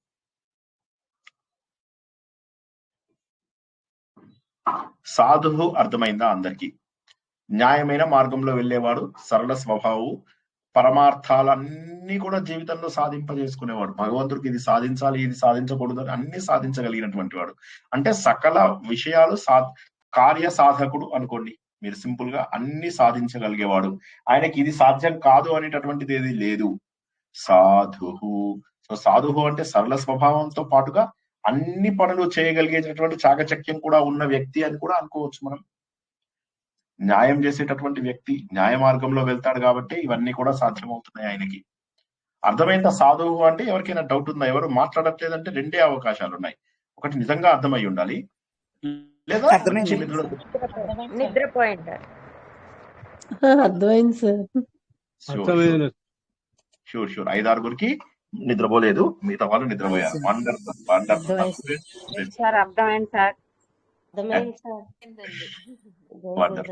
జహ్నుహు ఎవరికైనా అర్థం కాలేదా? జహ్నుహు అంటే జాహ్నవి అని గుర్తుంచుకోండి మీకు సులభంగా ఉండడానికి. జాహ్నవి నది విన్నారు కదా, అలాగా జాహ్నవి అంటారు కొంతమంది, మీ ఇష్టం ఎలా అనుకున్నా సరే. జాహ్నవి, జాహ్నవి. ఆ జహ్ను జహ్ను అనేదైతే అంటారో ఆ జహ్నుహు అంటే చేర్చేవాడు, సంహరించేవాడు, భక్తులను పరమపదంకి చేర్చేవాడు అవ్వచ్చు, తన లోపలికి అందరినీ చేర్చుకునేవాడు అవ్వచ్చు, ప్రళయ సమయం లోపల కలుపుకునేవాడు అనవచ్చు, చెడ్డవాళ్ళని నిర్మూలించేవాడు అనొచ్చు, చెడును నిర్మూలించేవాడు అని కూడా అనవచ్చు. జహ్ను అంటే కప్పేవాడు, చేర్చేవాడు, సంహరించేవాడు అనేటటువంటి రకరకాల అర్థాలతో మనం తెలుసుకుంటాం. అర్థమైందా? ఇంకోసారి చెప్పనా? అర్థమైంది సార్. Very good. ఆపుకుందామా? పోనీ ఇంకో 2 నామాలు ఉన్నాయి చెప్పుకుందామంటే చెప్పుకుందాం, లేదా ఓవర్ డోస్ అయిందంటే ఆపుకుందాం. చెప్పేసేయండి సార్. నారాయణ నరహ 2గా ఉంది. నారాయణ, రైట్. నారాయణ నర 2 ఉన్నాయి. నారాయణ అంటే ఇక్కడ మనం ఒక అద్భుతమైనటువంటి మీనింగ్ ఉంది నారాయణ లోపల. నరహ అంటే మనం ఇన్నాళ్ళు తెలియని ఒక అర్థం నేను తెలుసుకున్నాను. నరహ అంటే ఆత్మ అని ఒక మీనింగ్ ఉందిరా. ఇది మనకు తెలియంది. నరహ అంటే ఆత్మ అని చెప్పేసి, ఈ ఆత్మ తర్వాత అంటే ఈ ప్రపంచమంతటికి కూడా ఆత్మస్వరూపుడైన భగవంతుడు మహత్ రూపంలో ప్రకటించాడు. అదే మహత్తాత్మ. ఆ మహత్తాత్మలోంచి ఆయన ఏమైంది? మెల్లమెల్లగా పంచభూతాలు, పంచ జ్ఞానేంద్రియాలు, పంచ కర్మేంద్రియాలు, పంచ ప్రాణాలు అన్ని కూడా ఇచ్చేసేసి మళ్ళీ వీటన్నింటి లోపల కూడా వాసుదేవుడు రూపంలో తనే ఉన్నాడు. కాబట్టి నర ఆయనం. ఆయనం అంటే ఏంటంటే ఇంతకు ముందు ఒకసారి చెప్పాను, ఆత్మ వైపు ప్రయాణించడం. దాన్ని మనం అది ఆత్మ వైపు ప్రయాణము. అంటే ఆత్మలోంచి ప్రయాణం, ఆత్మ వైపు ప్రయాణము, ఆత్మ గురించి అన్ని కూడా కరెక్టే. కాబట్టి ఏమవుతుంది, అన్ని తత్వాలు కూడా మనకు తెలిసినటువంటి 24 తత్వాలు ఏవైతే ఉన్నాయో అవన్నీ కూడా ఆత్మలోంచే వచ్చాయి. అంటే ఆత్మ అంటే నర అంటే ఇక్కడ ఆత్మ అనేటటువంటి అర్థాన్ని మనము తెలుసుకున్నాం. సో చాలా అద్భుతమైనటువంటి పేరు అన్నమాట నర. మనం ఇన్నాళ్ళు కూడా నర అంటే నరుడు అని చెప్పి తెలుసుకున్నాం. నరుడు అంటే కూడా మంచిదే, సో అది కూడా ఒక మీనింగ్. బట్ ఇక్కడ మనం తెలుసుకునేది ఏంటంటే ఆత్మ వైపుకు ప్రయాణము, ఆత్మ యొక్క ప్రయాణము, ఆత్మ ఏ విధంగా అన్ని రూపాలలో వ్యాపించి ఉంది అనేటటువంటిది తెలుసుకోవడం. ఇంకోటి ఏంటి, ప్రళయ కాలం లోపల మనందరికీ కూడా స్థానంగా ఉన్నటువంటి వాడు నారాయణుడు. ఇక్కడ మనకు అర్థమేంటి, ప్రళయ కాలం లోపల భగవంతుడు మొత్తం ప్రపంచాన్ని నీటి రూపంలో కలుపుకుంటాడు. నారములు అంటే నీరు. ఒకసారి చూడండి జాగ్రత్తగా, నారము అంటే నీరు. నారదుడు, నారాయణ. ఈ నార అనే పదానికి అర్థం ఏంటి, నీరు అని అనండి. ఆపహ దానికి మీనింగ్ ఏంటి, నార అనే దానికి నీరు అని చెప్పి అర్థం అనమాట. ఆ నారాయణం అంటే అందులోకి మనం ప్రయాణం చేస్తాము. ప్రళయ కాలం లోపల మనం ఏమవుతుంది, ఈ మొత్తము నీళ్ళలో కలిసిపోతుంది, అది కూడా నారాయణ. సో అందరూ ప్రళయ కాలం లోపల జీవులందరికీ కూడా ఆశ్రయంగా ఉన్నటువంటి వ్యక్తిని మనం నారాయణ అని చెప్పేసి అనవచ్చు. సో ఇది మనకు మెయిన్. ఆయన ఇంకోటి కూడా మనం తెలుసుకున్నాం, మీకు బహుశా జ్ఞాపకం ఉంటుంది, భాగవతంలో ఆయన నీళ్ళల్లో చాలా ఏళ్ల పాటు ఉండిపోయాడు, తర్వాత మెల్లమెల్లగా నీళ్ళల్లోంచి ఆయన బయటకు వచ్చాడు అని చెప్పేసి కూడా మనం తెలుసుకున్నాము. సో కాబట్టి ఆయనని నారాయణ అంటే ఆయన మొట్టమొదటి స్థానము నీరు. ఆ నీటిలోంచి మెల్లమెల్లగా ఇలా బయటకు వస్తూ వచ్చాడు. రాగానే ముందు ఇట్లా ముక్కుని ఇలా అండం బయటకు వచ్చింది, అండం నుంచి ముక్కు ఇలా అన్నాడు, తర్వాత ఒక్కొక్కటి ఇలా అవయవాలన్నీ కూడా బయటికి వచ్చాయి. కాబట్టి ఆయన మొట్టమొదటి రూపము నీటి రూపము, నీటినే ప్రథమ స్థానంగా కలిగి ఉన్నాడు. కాబట్టి ఆయన అంటే ఆయనము అంటే స్థానము లేకపోతే జర్నీ అనేటటువంటి మీనింగ్ మనం తెలుసుకున్నాం. ఆత్మ యొక్క ప్రయాణము అన్నటువంటి అర్థం తీసుకున్నాము. ప్రళయకాలం లోపల మనందరి జర్నీ నీటిలోకే అన్న విషయాన్ని తెలుసుకున్నాము. మూడోది ఏంటంటే ఆయన నీటిలోంచి పుట్టాడు కాబట్టి, నీటిలోంచి ఉద్భవించాడు కాబట్టి ఆయన ఉద్గమ స్థానము అని కూడా మనము స్టార్టింగ్ పాయింట్ అని కూడా తెలుసుకోవచ్చు. అర్థం కాని వాళ్ళు అడగండి ఒకసారి. లాస్ట్ ఒకటే మిగిలింది, ఈ నారాయణ అర్థం కాని వాళ్ళు అడగండి, ఇంకోసారి చెప్పమంటే కూడా చెప్తాను. అయిపోయింది 5 నిమిషాలు. రేపు మళ్ళీ మనకు అర్థమైందండి సార్. నారికేళము దీని నుండే వచ్చింది సార్. నారికేళం నీళ్లు కలిగింది, నీళ్లు కలిగినటువంటి. ఎస్ కరెక్ట్, నారము చక్కటి ఇదన్నమాట. ఓకే, ఇంకా లాస్ట్ది నరహ. నరహ అంటే ఇక్కడ ఆత్మస్వరూపం అని ఇవ్వలేదు. నరహ అంటే ఏంటంటే మనం నయతి ఆనయతి అని చెప్పేసి 2 ధాతువులని మనం 2 పదాలని ఒకే ధాతువు నీ అనేటటువంటి ధాతువు ద్వారా మనము తెలుసుకున్నాం. ఎందులోపల సంస్కృత క్లాస్ లోపల తెలుసుకున్నాము. ఆ నయతి అంటే నడుపువాడు, తీసుకొచ్చేవాడు, తీసుకుపోయేవాడు. ఆనయతి నయతి అని చెప్పాం కదా. అందులోపల ఏంటంటే నడుపువాడు అనేటటువంటి అర్థము నరశబ్దము. కాబట్టి ఎప్పటి నుంచో మనను నడుపుతున్నాడు కాబట్టి నరుడు. ఈ ఒక్క మాట చాలు మనకు. ఎప్పటి నుంచో నడుపుతున్నాడు మనకు, సనాతనంగా కూడా మనను నడుపుతున్నటువంటిది ఎవరు, భగవంతుడే. నయతి అనేటటువంటి పదం ద్వారా మనం తెలుసుకోవచ్చు. అయితే నరుడు అంటే ఇంకొక మీనింగ్ మనకు తెలిసినటువంటి నరుడు ఎవరు, జీవుడు. ఈ జీవుడిలో ఉన్న చైతన్యం కూడా భగవంతుడే, అలా కూడా తెలుసుకోవచ్చు. అంటే జీవాత్మ. నరహ అంటే జీవాత్మ, నారాయణ అంటే పరమాత్మ అనుకోవచ్చా సార్? Absolutely right. జీవాత్మ పరమాత్మ ఒక్కటే, కానీ నరుడు రూపంలో కనిపించినప్పుడు జీవుడు గాను, నారాయణ రూపంలో కనిపించినప్పుడు పరబ్రహ్మగాను మనము భావిస్తాము. సో నయతి అంటే ఏంటి, తీసుకెళ్లిపోవడము, కొనిపోవడం అంటాం కదా, కొనిపోవడము. నరహ అంటే దాటించేవాడు, తీసుకెళ్లేవాడు, తీసుకొచ్చేవాడు. మనందరినీ కూడా తీసుకొచ్చేవాడు, తీసుకెళ్లిపోయేవాడు అన్ని ఆయనే. కాబట్టి నరహ అంటే తీసుకెళ్లేవాడు, తీసుకొచ్చేవాడు అయినటువంటి భగవంతుడు అని ఒక మీనింగ్ వస్తుంది. ఇంకోటి నరహ అంటే జీవుడు అని చెప్పేసి తెలుసుకున్నాము. ఆ జీవుడు అనేటటువంటిది ఏదైతే ఉన్నదో అది తనే, మనందరిలో ఆత్మస్వరూపుడై ఉన్నాడు. ఈ నరహకి మనం ముందు దాంట్లో ఆత్మ అని చెప్పి తెలుసుకున్నాము. కాబట్టి మన అందరిలో కూడా ఆత్మస్వరూపంలో ఉన్నటువంటిది భగవంతుడే. మళ్ళొకసారి నరుడికి నారాయణకు డిఫరెన్స్ చెప్తాను. నరుడు నారాయణ తేడా లేదు. ఫస్ట్ ఆఫ్ ఆల్ ఆత్మ వైపు ప్రయాణము, ఆత్మ రెండు ఒకటే. ఎందుకంటే ఉన్నదంతా కూడా పరమాత్మనే. నంబర్ 1. నంబర్ 2 ఏంటి, నీరు అనేటటువంటిది ఉద్గమ స్థానంగా కలిగినటువంటి వాడు అని మనం పురాణాలలో తెలుసుకున్నాము. ప్రళయ కాలంలో నీటి లోపల కలుపుకుంటాడు కాబట్టి నారాయణ అని చెప్పేసి తెలుసుకున్నాము. నరుడు అనేది ఏంటంటే మన అందరి లోపల కూడా ఆత్మస్వరూపంలో ఉన్నవాడు నరుడు అని చెప్పేసి తెలుసుకున్నాము. అంటే నువ్వు, నేను, ప్రతి ఒక్కడు కూడా నరుడే. నరుడికి నారాయణుడు చెప్పినటువంటిదే భగవద్గీత. రెండోది ఏంటి, నయతి అనేటటువంటి ధాతువు మనకి ఏదైతే ఉందో తీసుకెళ్లిపోవడము, కొనిపోవడము. ఓకే, నయతి ఆనయతి అని చెప్పేసి అంటాం కదా, అలాగా ఎక్కడికి తీసుకెళ్తాడు? పరమ పదానికి తీసుకెళ్తాడు. తన లోపల కలుపుకుంటాడు, మళ్ళీ ప్రళయంలో కూడా తన లోపలికి కలుపుకుంటాడు అనేటటువంటి మీనింగ్ ఇవాళ క్లుప్తంగా తెలుసుకున్నాం మనము. వచ్చే వారము మరింత వివరంగా తెలుసుకుందాము. అండ్ వచ్చే వారము ఇంకొక మాట, వచ్చే వారం ఏం చేస్తామంటే ఇప్పటి వరకు చెప్పుకున్న శ్లోకాలలో గత 15 శ్లోకాలలో, ఓకే అందరూ జాగ్రత్తగా వినండి ప్లీజ్, గత 15 శ్లోకాలలో తెలుసుకున్న ప్రతి నామంను మళ్ళీ ఒకసారి అర్థం తెలుసుకుందాం. ఓకేనా? వచ్చే వారము రివిజన్ ఉంటుంది. అలాంటిగా క్లాస్ మానేయకండి. అన్ని తెలుసు సార్ మాకు, మీకు తెలియదు కానీ మాకు తెలుసు, మేము క్లాస్ కు రాము అని అనకండి. క్లాస్ కు రావడం అనేటటువంటిది మీకు అది మ్యాండేటరీ. ఇది సార్ 1 to 15 సార్, లేకపోతే మొత్తం కాదు. ఇప్పుడు 27 నుంచి 15 తీసేస్తే 10వ శ్లోకం నుంచి 27వ శ్లోకం వరకు తెలుసుకుంటాం మనం. 11వ శ్లోకం నుంచి 27వ శ్లోకం వరకు 1 నుంచి 10 వరకు తెలుసుకున్నట్టున్నాం అనుకుంటాం మనం. 2 సార్లు 3 సార్లు రివిజన్ చేసుకున్నాం. అయింది 1 నుంచి 10 వరకు చాలా బాగా చెప్పాం. అంటే మళ్ళీ చెప్పండి, మొన్న కూడా టచ్ చేశారు సార్, లాస్ట్ క్లాస్ లో కూడా టచ్ చేశారు. చేశాను కాదు, మొదటి 10 శ్లోకాలను నేను చాలా డీటెయిల్డ్ గా చెప్పుకుంటూ వెళ్ళాను. ఒక రోజు మొత్తం అదే చెప్పాను. బట్ అయినా కూడా మళ్ళీ చెప్పమన్నా నాకేం పర్వాలేదు. పోనీ ఒక పని చేద్దాం, ఓకే 1 నుంచి 15 వరకు చెప్తే, లేకపోతే ఇది రివర్స్ ఆర్డర్ లో వెళ్దామా పోనీ, ఇక్కడ నుంచి వెనక నుంచి మళ్ళీ వెనక్కి వెళ్దామా పోనీ. అప్పుడు మీకు ఇవన్నీ ఫ్రెష్ గా ఉన్నాయి కాబట్టి గుర్తుంటాయి. 27 నుంచి 11 వరకు వెళ్దాము. 11 అని కాదు, ఎన్నైతే అన్ని. ఆ తర్వాత అక్కడి నుంచి మళ్ళీ వెనక్కి వెళ్ళి ఒకటికి వద్దాం. సరేనా? అలా క్లాస్ మిస్ అయ్యింటాను సార్ నేను. No problem. ఏమైంది? మిస్ అయితే ఏమైంది? ఇవి ఒక రోజులో అర్థమయ్యేవి కాదు. మనము వింటూ వింటూ వింటూ వింటూ ఉంటాం. కాబట్టి ఏం వర్రీ లేదు, దేనికి వర్రీ అవ్వకండి, దేనికి బెంగపడద్దు, ఏమి కొంప మునిగిపోదు.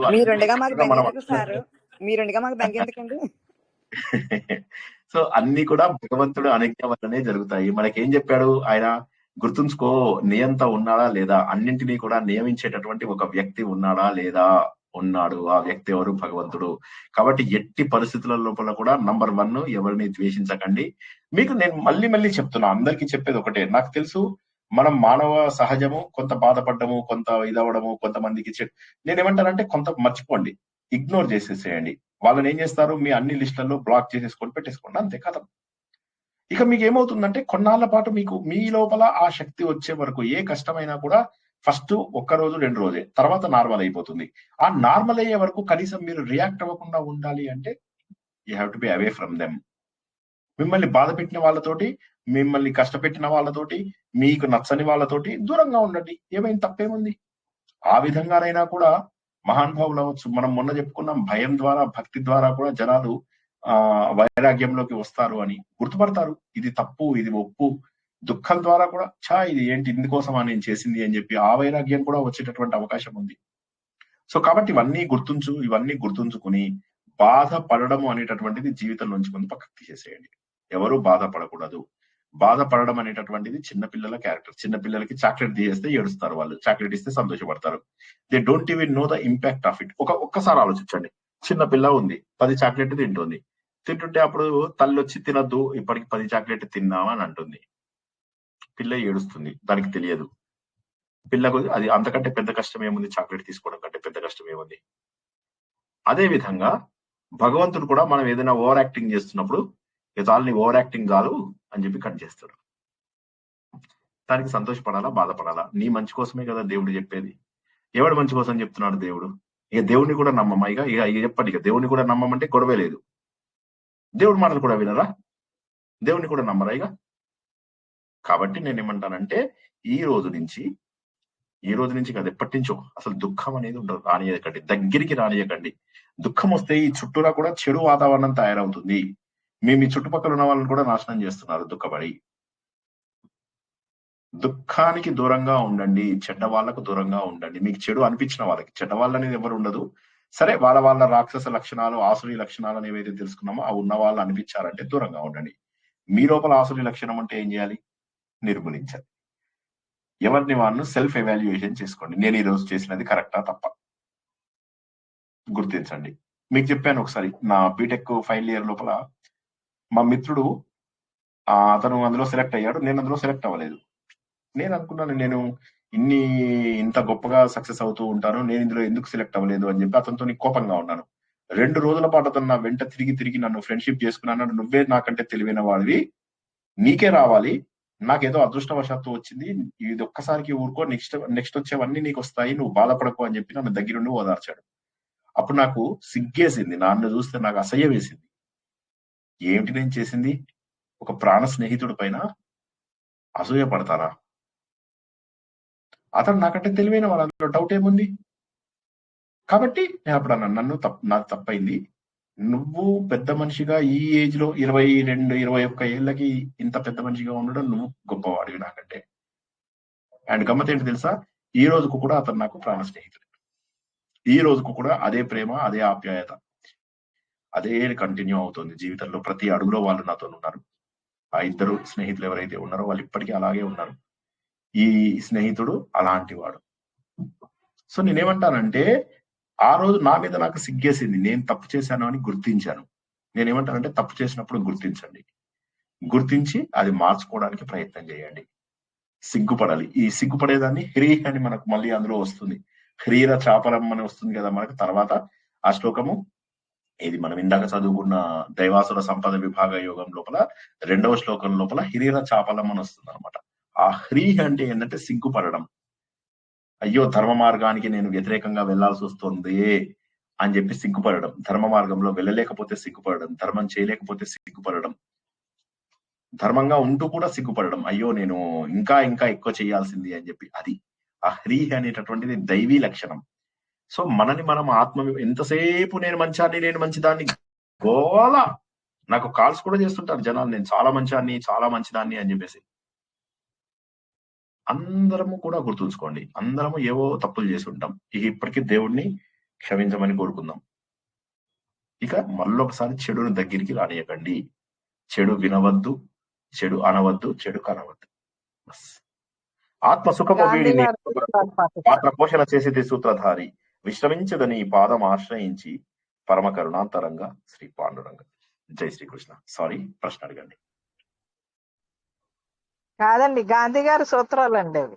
చెడు అనొద్దు, చెడు వినొద్దు, చెడు మాట్లాడొద్దు. గాంధీ అని కాదు, మన జనరల్ గా కూడా మన హిందూ ధర్మం చెప్పేది అదే. హిందూ ధర్మంలో కూడా ఎప్పుడు కూడా చెడుకి దగ్గర ఉండకూడదు అని చెప్పి చెప్తారు. ఎందుకంటే చెడు ఉంటే మన చుట్టుపక్కల కూడా జనాలు కూడా నాశనం అయిపోతారు. కాబట్టి చెడు, హంగు, ఆర్భాటాలు, హడావిడి అన్ని వదిలేసి ప్రశాంత చిత్తులై ఉండండి. Jai Srikrishna. Next question. Vivekananda rock ఎక్కడుందండి? కన్యాకుమారి. ఆ రాక్ పైననే ఆ ధ్యానం, అందులో కూర్చొని చేసుకుంటుంటే ఆ ధ్యానము ఇలా అలలు కొడుతూ ఉంటాయి అన్నమాట. ఆ రాక్ ని భయం కూడా వేస్తుంది ఒక రకంగా చెప్పాలంటే. అలాంటి పవిత్రమైనటువంటి ప్రదేశంలో పాపం ఆయన బాధపడుతూ ఉన్నాడు. ఏం చెప్పాలి? ఇంకా గమ్మత్, మీకు ఒక విషయం చెప్తే ఆశ్చర్యపోతారు తెలుసా. ఆయన వివేకానందుడు ఫారిన్ లో చాలా ఏళ్ళు ఉండిపోయాడు అనమాట. ఉండిపోయి అక్కడ చాలా మందికి ధర్మ ప్రచారం చేస్తున్న టైంలో ఇక్కడ లోకల్ గా ఉన్న జనాలు, ఈవెన్ బెంగాలీలే, ఓన్ బెంగాలీలే, ఆయన బెంగాలీ అనమాట, ఆయన జాతి వాళ్ళు కూడా ఆయనని క్రిటిసైజ్ చేసేవాళ్ళు. ఆయన ఏం లేదు, ఆయన డబ్బు చేసుకుంటున్నాడని, ఆయన ఇది అది ఆ రోజుల్లో ఆయనను కూడా క్రిటిసైజ్ చేశారు అక్కడికి. మరి ఈ రోజు చూడండి, రామకృష్ణ మఠం చేస్తున్న సేవని. నేను ఎప్పుడైనా రామకృష్ణ మఠం గాని, గీతా ప్రెస్ గురించి గాని, దయానంద, శివానంద, చిన్మయ మిషన్ గురించి గాని ఎప్పుడైనా చెడు మాట్లాడానా? ఎప్పుడైనా నేను విద్యాప్రకాష్ ఆనందగిరి గారి గురించి చెడు మాట్లాడగలిగానా? ఎప్పుడైనా చెప్పిన వాళ్ళేనండి దయాని. ఎప్పుడు రమణ మహర్షి గురించి చెడు మాట్లాడానా? వీరంతా కూడా మహానుభావులు. ఈ రోజుల్లో వాళ్ళ మేము అని చెప్పేసి దొంగ ప్రవచనకర్తలు, ఆచరణ లేనటువంటి జ్ఞానం ఉంది, నాలెడ్జ్. జ్ఞానం అంటే అనుభవ జ్ఞానం కాదు, నాలెడ్జ్ ఉంది. కానీ ప్రవచనకర్తలుగా పేరు పొందుతూ అందరి దగ్గర గుర్తింపులు. కొంతమంది డబ్బు తీసుకుంటారు, కొంతమంది డబ్బు తీసుకోరు, అంతే తేడా. వాళ్ళలో వాళ్ళు కొట్టుకు చస్తారు, గలీజ్ మాటలు మాట్లాడతారు. నాకు పద్మశ్రీ రాలేదు ముర్రో అని ఏడ్చిన ఒక ప్రవచనకర్త నాకు తెలుసు, చాలా దగ్గర వాళ్ళ ద్వారా తెలుసు నాకు. సో ఏడుపు కొట్టు వాళ్ళు ఉంటారు. వీళ్ళందరి లోపల జ్ఞానము అంటే ఏదో దేవుడు ఇచ్చిన పూర్వజన్మ ఇది ఉంది కానీ వాళ్ళకు హృదయంలోంచి అది లేదు వాళ్ళకి. సో హృదయం మరి అదే విద్యాప్రకాష్ ఆనంద్ గారి గురించి ఎప్పుడు చెడుగా మాట్లాడలేము ఎందుకు? తత్వ విధానంద గారి గురించి చెడుగా మాట్లాడలేము ఎందుకు? రామకృష్ణ మఠం గురించి చెడుగా మాట్లాడలేము ఎందుకు? గీతా ప్రెస్ గురించి చెడు మాట్లాడలేము ఎందుకు? గీతా ప్రెస్ కి డొనేషన్స్ కూడా తీసుకోలేదు ఎందుకు వాళ్ళు? ఆలోచించండి ఒకసారి. అంటే సమాజంలో గొప్ప వాళ్ళు ఉన్నారా? ఉన్నారు. ఒక్క రూపాయి తీసుకోరు. తత్వ విధానం ఉన్నారు. పాపం అసలు ఆయన అసలు ఏంటి, ఆయన దండం పెడితే ఆయన ఇలాంటి నాలాగా సింపుల్ కుర్చీలో కూర్చుంటాడు అంతే తెలుసా. కిరీటాలు పెట్టించుకోవడాలు, పాదాభి ఈ పిచ్చి వాళ్ళల్ని చేయించుకోరు. రథాల్లో అభిషేకాలు చేయించుకోవడాలు, అలంకరణలు చేయించుకోవడాలు. ఒక ప్రవచనకర్త అయితే రింగులు పెట్టుకొని ముక్కుకు పెట్టుకొని ఆడదానిలాగా తయారైపోయాడు. నా ఇవి చేశాడు. అవన్నీ వేసుకుంటే ఏంటంటే మిగతా వాళ్ళు ఇంకో కొన్ని ఇస్తారని అన్నమాట లెక్క. ఇస్తున్నారు జనాలు కూడా. ఎందుకంటే పాపం వాళ్ళు అమాయకులు. వాళ్ళని ఇప్పుడు నేననేది కూడా అంతే. వివేకానందుడికి ఉన్నటువంటి బాధ పూర్తిగా అర్థం చేసుకునేది నేనే. ఎందుకంటే నాకు తెలుసు ఎప్పటికీ ఈ అమాయకత్వం నుంచి బయటకు వస్తారు. ఈ పిచ్చి పారాయణలు, పిచ్చి హంగులు, పిచ్చి ఆర్భాటాలు, పిచ్చి ఈ పనులు, ఇవన్నీ నుంచి ఎప్పుడు బయటకు వస్తారు? పిచ్చి ఫోటోలు, పిచ్చి గుంపులు, ఇవన్నీ ఎప్పుడు బయటకు వస్తారు? ఎప్పుడు భగవంతుడితో డైరెక్ట్ కనెక్షన్ ఏర్పరచుకుంటారు? మనుజుడై పుట్టి మనుజుని సేవించి అనుదునేమో దుఃఖం అందనేలా. ఎందుకు ఇంకా మనుజులను సేవిస్తూ ఇంకా వీరందరినీ వాళ్ళు ఏం చెప్తారు? ఎగ్జాంపుల్, దైవం రాలేదా అని చెప్పి కల్కి భగవాన్ ఫాలోవర్స్ ఉంటారు. వాళ్ళు ఏమంటారు తెలుసా? కృష్ణుడు వచ్చినప్పుడు గుర్తుపట్టారా అండి? ఇప్పుడు ఇలాంటి దేవుడు అంటాడు ఈయనని. ఈయన ఏం చేశాడు? నా తర్వాత దేవుళ్ళు నా పిల్లలు, మనవళ్ళు, మనవరాళ్ళు అని చెప్పి చెప్పుకుంటూ పోతున్నాడు.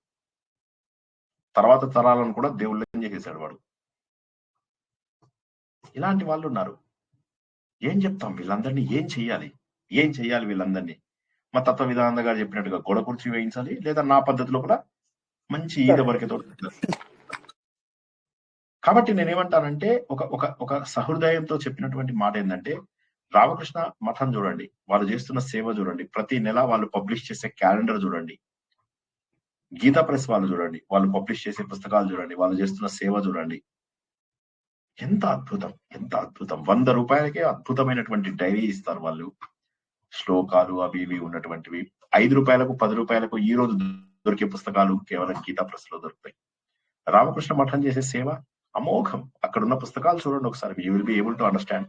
అదిగాక హ్యూమన్ ఎక్సలెన్స్ కోసం ఎంత చేస్తున్నారు రామకృష్ణ మఠం వాళ్ళు. అదే విధంగా ఒకసారి మీరు ఋషికేశ్కి వెళ్ళారంటే చిన్మయ మెషిను, తపోవన్ మహారాజు, వీళ్ళందరూ స్థాపించినటువంటి దయానంద, శివానంద, చిన్మయ మెషిను, కైలాసాశ్రమం, ఇవన్నీ ఎన్ని గొప్ప. సారీ అండి, మధ్యలో డిస్టర్బ్ చేశాను. యాక్చువల్లీ ఈ బుక్ కొన్నా నేను, మీరు అన్నది జ్ఞానేశ్వరి. ఇవాళ జస్ట్ సడన్ గా నాకు ఒక ఐడియా వచ్చింది. మా వారితో చదివించి, కొంచెం నేను తెలుగు స్లో అనమాట, అందుకని ఆయన చేత చదివించి అర్థం చేసుకుందామని ఆయన కూర్చుని మొదలెట్టి ఫస్ట్ చాప్టర్ మొత్తం చదివేశారు. నాకు అసలు ఆశ్చర్యం అనమాట, ఇంత తెలుగు ఇంత గబగబా చదివిస్తున్నారు ఈయనని. అందుకని సెకండ్ దగ్గర నుంచి మన ఇద్దరం కలిసి కూర్చుని చదువుతాము, కలిసి మెల్లగా చదువుతాం అని. సో ఆయన్ని కూడా బుట్టలోకి లాగడం అయిందనమాట ఈ సబ్జెక్ట్ లో. ఐ వాజ్ సో హ్యాపీ నేను మీతో షేర్ చేసుకోవాలని. జస్ట్ అందుకని జై శ్రీకృష్ణ అండి.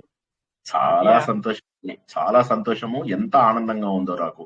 నేనేమంటున్నానంటే a good book is a good friend. నేనేమంటున్నానంటే అడ్డగోలుగా అన్ని గాలిగాళ్ళతో ఎవరితో ఉండకండి. ఈ ప్రపంచంలో గాలిగాళ్ళు ఎక్కువ మంది ఉంటారు. మా తెలంగాణలో గాలిగాళ్ళు అంటే పనికిరాని వాళ్ళు. ఆ గాలిగాళ్ళతో తిరగద్దు. మనకు ఉన్నటువంటిది ఏంది? శ్రీకృష్ణ భగవానుడు ఉన్నాడు, చక్కటి గ్రంథాలు ఉన్నాయి, చక్కటి అసోసియేషన్స్ ఉన్నాయి. టైం ఉన్నప్పుడు రామకృష్ణ మఠంకి వెళ్ళి కూర్చోండి, టైం ఉన్నప్పుడు ఒక గీతా ప్రెస్ పుస్తకం కొనుక్కోండి, ఒక 10 మందికి గీతా ప్రెస్ పుస్తకాలు ఇవ్వండి. This is what you are suppose to do. స్వాధ్యాయాన్ని పెంచుకోండి. నిన్న మనం ఏమన్నాం? భగవంతుడు చెప్పాక కూడా నమ్మట్లేదా? స్వాధ్యాయమే నీకు అన్నిటికంటే గొప్పది అన్నాడు. 4వ అధ్యాయంలో అదే చెప్పాడు. మళ్ళీ నిన్న మనం నేర్చుకున్న దైవాసుర సంపద విభాగ యోగంలో కూడా స్వాధ్యాయం ఎంత గొప్పదో చెప్పాడు. కాబట్టి స్వాధ్యాయాన్ని మించింది లేదు, దుఃఖ నివారణ మరొకటి లేదు ఈ ప్రపంచంలో వీటిని మించినటువంటిది. ఒక పుస్తకాన్ని చదివితే ఎంత గుండె ఆనందంతో పొంగిపోతుందో తెలుసా?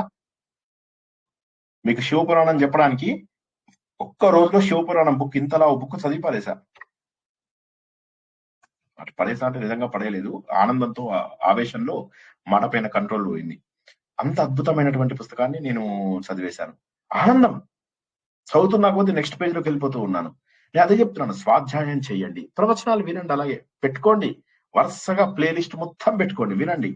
ఇక్కడ నాకేమీ మీరు వింటే ఓ రూపాయి రాదు, ఒక రూపాయి ఇది రాదు. జీవితంలో ఎవరి దగ్గర డబ్బు తీసుకున్నటువంటి స్థాయి కావాలి, ఎవరి దగ్గర నా సహాయం అడిగే స్టేజ్ వస్తే నేను ఆ రోజు ఉండకూడదు అని కోరుకుంటాను. ఎవరిని సహాయం అడగలేదు, ఎవరిని సహాయం అడగను, ఎంత కష్టం వచ్చినా సరే ఎవరిని సహాయం అడగను, నా విషయంలో నా పర్సనల్ విషయాల్లో ఎవరిని అడగను అని డిసైడ్ చేసుకున్నా. ఇప్పుడు అడిగేది మీకు, మీ దీనికోసం అని వినండి, వీలైనన్ని సార్లు వినండి. జై శ్రీకృష్ణ. ఎవరికైనా లాస్ట్ మినిట్ ప్రశ్నలు ఉంటే తీసుకుందాం, లేకపోతే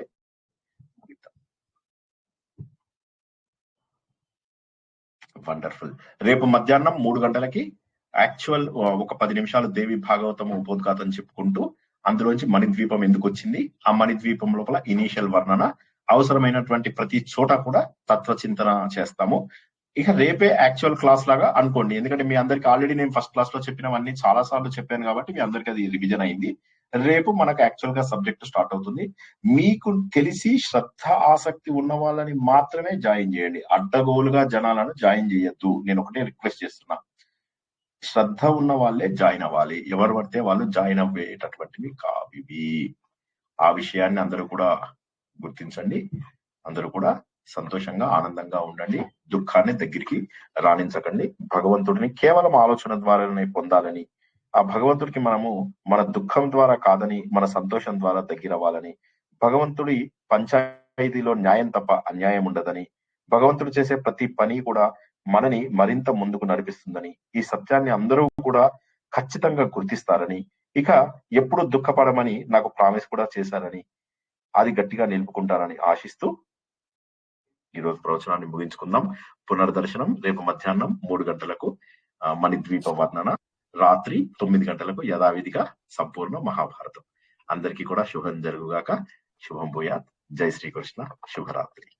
జై శ్రీకృష్ణ. శ్రీకృష్ణ సార్. శ్రీకృష్ణ సార్. జై శ్రీకృష్ణ సార్. జై శ్రీకృష్ణ. జై శ్రీకృష్ణ.